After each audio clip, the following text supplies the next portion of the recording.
Federal reforms. Consider prison's lasting effects on former inmates. By Barbara Richards and Tracy Pratt. Guest columnists. In late 2016, the U.S. Department of Justice reported that the Federal Bureau of Prisons was instituting reforms to reduce recidivism and increase public safety. While the Bureau of Prisons should be applauded for its foresight in preparing incarcerated individuals for re-entry, it is important to consider how the experience of imprisonment impacts a re-entering offender's ability to negotiate life on the outside. A decades-old research project may inform the direction of the Bureau's efforts as it institutes its reforms. In August 1971, Stanford University professor Philip Zimbardo and a team of graduate students transformed an office building into a mock prison. The experiment, now widely known as the Stanford Prison Experiment, examined the social and psychological effects of imprisonment on both prisoners and guards. In the experiment, Zimbardo and his team explored the dehumanizing, impersonal world of the prison environment.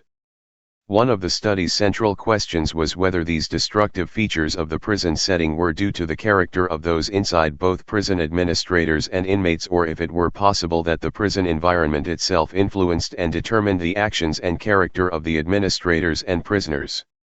In a setting in which social ties are complicated by the forced confinement of one group dominated by a second group, the scholars wished to ascertain the direction of causality.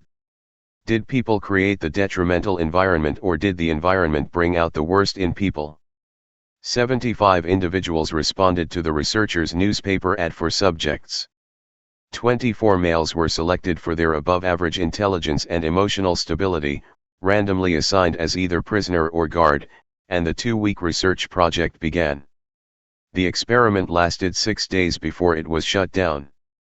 The researchers determined that the environment had a tremendous impact upon the subjects, eliciting pathological responses in both prisoners and guards. 5 prisoners were released early due to intense depression, crying and acute anxiety, symptoms which began to appear on the 2nd day. Since the subjects were chosen for their emotional stability and none were depressed, anxious, or antisocial when the experiment began, the researchers determined that the pathological response was a function of the situation imprisonment rather than the disposition or character of those who were incarcerated or acting as guards. The researchers also found that the characteristics most likely to enable a prisoner to withstand the rigors of prison life, rigidity, adherence to conventional values, and acceptance of authority, were the characteristics which most prisoners are least likely to possess. Numerous post-traumatic stress disorder studies indicate that stressful situations can affect behavior, relationships, and life chances long after an individual has removed himself or herself from the stressful situation. From this, we can surmise that one's experience in a stressful prison environment not only has implications for his actions and emotional state while imprisoned, but also will affect his experiences in the greater community upon release. Recently released inmates report a lack of self-confidence and coping skills, loneliness, a fear of large crowds, and difficulty approaching and crossing busy streets. Others state they are extremely reluctant to interact with strangers by phone or in person, sometimes for months after release. Those who have served long sentences report that they are in a fragile state when they leave prison. Former inmates who relied upon a code of polite and respectful interaction in prison, in order to maintain a safer environment, often experience co-workers and supervisors in the outside world as rude and disrespectful. These effects of imprisonment and others do not provide for a smooth and successful transition that, for most, includes finding housing, obtaining employment, and reunifying with family members, and which, for all, includes interacting with the greater community. We hope that as the Bureau of Prisons institutes its reforms, it takes the social and psychological impact of imprisonment into account and builds into its pre- and post-release programs the social and emotional support former inmates will need to succeed.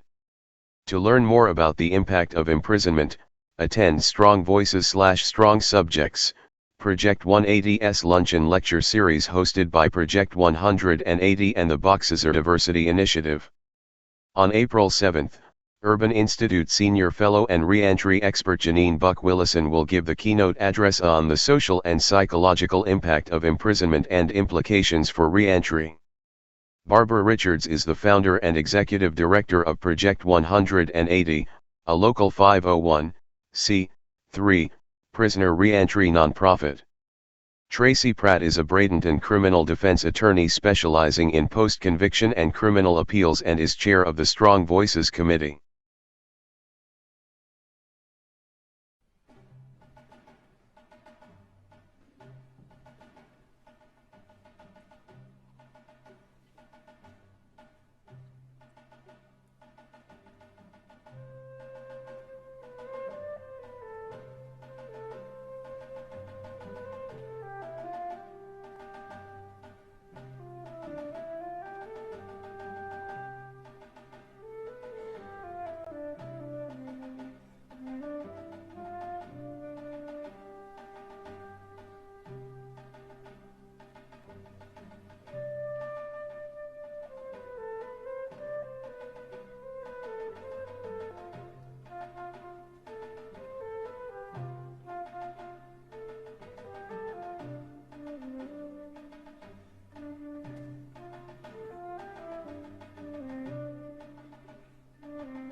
Hey Sheriff, we have a question about why your office, your intelligence division, is investigating private citizens for criminal investigation that happen to be activists that are overseeing your department.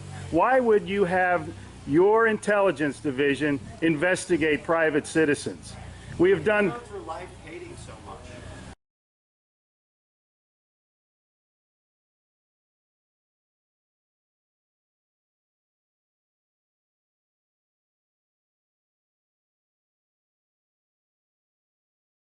Sir, we don't hate anyone. We love freedom and we love American people.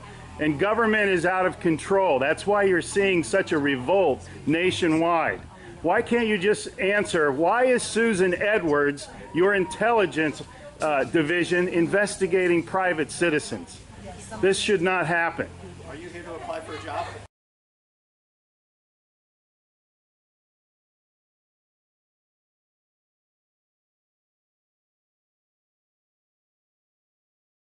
Possibly I might be applying for a job, but that's irrelevant to my question. Why would you ask that question? Well, enjoy the fair. Okay. Excuse me. Excuse you? Excuse me, sir. So those of you that haven't Wow. been on a bike before, Sheriff's getting a little too pushy. You work for us, Sheriff. Just keep that in mind. At one time we respected you, but not with that type of attitude.